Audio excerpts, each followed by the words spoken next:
ইমাম সাহেবের পিছনে সূরা ফাতিহা পড়ে। তারা ইমাম সাহেবের পিছনে কি করে? সূরা ফাতিহা পড়ে। আমরা ইমামের পিছনে সূরা ফাতিহা পড়ি না। যারা ইমামের পিছনে সূরা ফাতিহা পড়েন তাদের কিন্তু দলিল আছে, দলিল নাই তা না, দলিল আছে। তাদের দলিল সহি হাদিস, সিহাসিত্তার হাদিস। প্রিয় নবীজি বলেছেন, লা সালাতা ইল্লা বিফাতিহাতিল কিতাব, সূরা ফাতিহা ব্যতীত নামাজ হবে না। এই হাদিসের আলোকে তিনারা প্রত্যেক নামাজে ইমামের পিছনে হোক আর একাকী হোক সর্বাবস্থায় ওনারা সূরা ফাতিহা পড়তেই থাকে। আমরাও সেই হাদিস পড়েছি, কিন্তু এই হাদিসের উপর আমরা আমল করি না কেন? সহি হাদিস হওয়া সত্ত্বেও আমরা এটা আমল করি না কেন? প্রশ্ন যদি করেন তাহলে উত্তর পেয়ে যাবেন, আর যদি প্রশ্ন না করে ফিতনা ছড়ান তাহলে কোনো কাজ আসবে না, ফিতনা ছড়বেই। আজকে জেনে নেন, শুধু এক হাদিস দিয়ে আমরা ফায়সালা নেইনি, এই ব্যাপারে দয়াল নবীর আরো অনেক হাদিস আছে, সবগুলি হাদিস আমরা তাহকিক করেছি।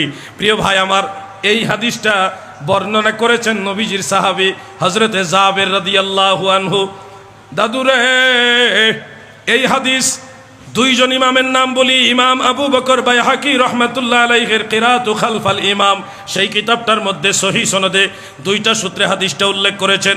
আরেকটা হলো ইমাম দারাকুতনি রহমাতুল্লাহ আলাইহির কিতাবুস সুনান বা আস-সুনানের মধ্যে তিনি সেখানে হাদিসটা মারফু মুত্তাসিল সহি সনদ উল্লেখ করেছেন। সেখানে এইভাবে রয়েছে, আন জাবির ইবনে আব্দুল্লাহ রাদিয়াল্লাহু তাআলা আনহু ক্বালা সামি'তু রাসূলুল্লাহি সাল্লাল্লাহু আলাইহি ওয়াসাল্লাম ইয়াকুল মান সাল্লা ওয়ালাম ইয়াকরা বিউম্মিল কুরআন ফালাম ইউসাল্লি ইল্লা ওয়ারাআল ইমাম। মারহাবা। হযরতে জাবের বলেন, আমি আমার দয়াল নবীকে বলতে শুনেছি গো, আল্লাহর রাসূল বলেছেন, মান সাল্লা ওয়ালাম ইয়াকরা বিউম্মিল কুরআন, যে নামাজ আদায় করলো কিন্তু সেই নামাজে উম্মুল কুরআন সূরা ফাতিহা পড়লো না, ফালাম ইউসাল্লি, সেজন্য নামাজই পড়লো না। অর্থাৎ সূরা ফাতিহা ছাড়া নামাজ হবে না, ইল্লা ওয়ারাল ইমাম। আমার দয়াল নবী বলেন, তবে ইমাম সাহেবের পিছনে হইলে পড়া লাগবে না। ফায়সালা আমি দেয়নি, ফায়সালা ইমাম আযম আবু হানিফা দেয়নি, ফায়সালা কোন মাযহাবের ইমাম দেয়নি, ফায়সালা দিয়েছে আল্লাহর রাসূল। ইমামের পিছনে সূরা ফাতিহা লাগবে না। আমরা নবীর আদেশ মানতে রাজি আছি না নাই?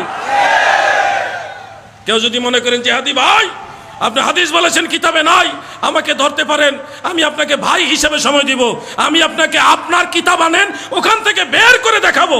আপনি দেখেন, আপনি যদি আসমাউর রিজালের আলোকে জানতে চান, আমি আপনাকে সহযোগিতা করব। রিজাল যারা আছে সবাই সেকা, সাদুক, সত্যবাদী এবং বিশ্বস্ত। এটা নির্ভরযোগ্য হাদিস। হানাফিরা কুরআন হাদিস না বুঝে সামনে যায়নি। পৃথিবীর সবচেয়ে বিশুদ্ধ মাযহাব হলো হানাফি মাযহাব।